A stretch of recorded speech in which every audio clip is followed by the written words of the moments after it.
Imagine this.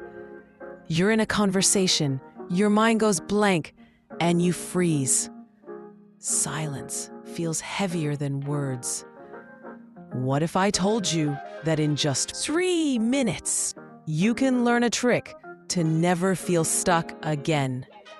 Ciao, I'm Ballerina Cappuccina, your Italian coach for today's English practice. Let's dance with words together. First, shadowing. Shadowing means repeating words as you hear them, like an echo. It's not about being perfect.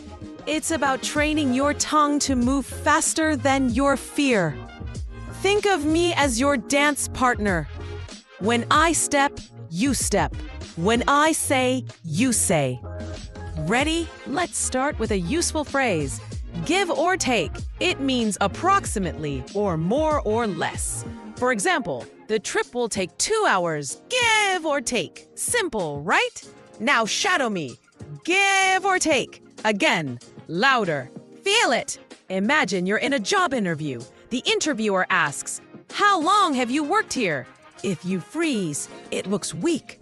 But if you say 5 years, give or take, you sound calm and confident. But what if you're asked something you really don't know? Should you guess or admit it? I'll tell you in a moment. Here's the secret. Use delay phrases. These give your brain time to think while keeping the conversation alive. For example, "That's a good question. Give or take a few seconds. Let me think." See? Natural pause, but no awkward silence.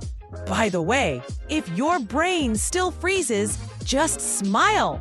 People will think you're mysterious, not nervous. Works like magic. Now let's practice with 3 short shadowing lines. Repeat after me. It'll take 2 hours, give or take. I've lived here 5 years, give or take. That's a good question, give or take a second. But here's the twist. If you only practice once, you'll forget it tomorrow. What's the trick to make it stick? Stay tuned. The answer is repetition plus emotion. Shadow this video every day for 1 week. Each time, imagine yourself in a real situation. Job interview, travel, or meeting. The stronger the emotion, the faster your memory locks it in. Words are music. The more you feel them, the more you own them. Now, your turn. Play it again. Shadow with me. And next time someone asks you a question, no more silence. If you found this lesson helpful, give this video a like, subscribe for more shadowing practice, and check the next video on screen, where we find out what are the best Italian brain rots made of.